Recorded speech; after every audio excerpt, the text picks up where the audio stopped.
પોરબંદરમાં હિન્દુ સ્મશાન ભૂમિ મરણ પથારીએ પહોંચી ગઈ છે અને પાયાની સુવિધાનો પણ અભાવ જોવા મળી રહ્યો છે। ત્યારે અંધશ્રદ્ધા નિવારણનું કામ કરતી સંસ્થા દ્વારા ધારાસભ્ય અને મ્યુનિસિપલ કમિશનરને આવેદનપત્ર પાઠવવામાં આવ્યું છે। સોબર ગ્રુપ ઓફ પોરબંદરના સભ્યોએ ધારાસભ્ય અર્જુનભાઈ મોટવાડિયા અને મ્યુનિસિપલ કમિશનર એચ.જે. પ્રજાપતિને આવેદનપત્ર પાઠવી રજૂઆત કરી છે કે તેમની સંસ્થા અંધશ્રદ્ધા સામે જનજાગૃતિનું કામ કરે છે અને હિન્દુ સ્મશાન ભૂમિમાં પણ અવારનવાર કાર્યક્રમનું આયોજન કરે છે। તાજેતરમાં સ્મશાનની મુલાકાત દરમિયાન એવી ઘણી બધી બાબતો ધ્યાને આવી છે કે તેમાં ઘણી બધી અસુવિધાઓ છે અને તેના સુધારા વધારા કરવા જરૂરી બન્યા છે। ત્યારે સ્મશાન ભૂમિમાં લોકોને વેઠવી પડતી અગવડો અંગે અવગત થયા બાદ સ્મશાન ભૂમિ માટે વિશેષ ગ્રાન્ટ ફાળવવામાં આવે અને સુવિધાઓમાં વધારો થાય તેવી અપેક્ષા સાથે રજૂઆત કરી છે, જેમાં જણાવ્યું છે કે સ્મશાન ભૂમિની અંદર પ્રવેશતા જ દિવાલો ઉપર જે ચિત્રો બનાવવામાં આવ્યા છે તે ઝાંખા થઈ ગયા છે અને તેમાં અલગ અલગ પ્રકારના અવતારના નામ લખેલા છે તે પણ હવે દેખાતા નથી। Sober group of Porbandar Bhikhubhai Mehta અમે હમણાં આપણી સ્મશાન ભૂમિમાં મુલાકાત લીધેલી હતી અને આજ કેટલી બધી એમાં અગવડતા સમાયેલી છે એની ટૂંક બધી વિગતો આપેલી છે કે કોઈ જાતની સુવિધા નથી।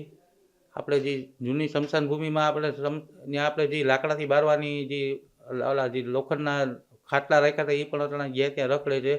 પછી જે ઓલા ચિત્રો છે દોરેલા છે એ બધા ચિત્રો અટણા રગડ વગડ થઈ ગયા છે અને આજ અમે અસ્થિ વિસર્જન દર વખતે 3-4 મહિના અમે કરીએ છીએ હિન્દુ સ્મશાન ભૂમિમાં। એની અસ્થિ રાખવા માટેના પણ કબાટો હતા એ પણ કાઢીને એમાં ખાલી પ્લેટો મૂકી દીધી અને એક ધારા એમાં માટલી ચડાવી દે છે અને ક્યારેક એ માટલા પડે એટલે અસ્થિ પણ નીચે વિખેરાઈ જાય છે।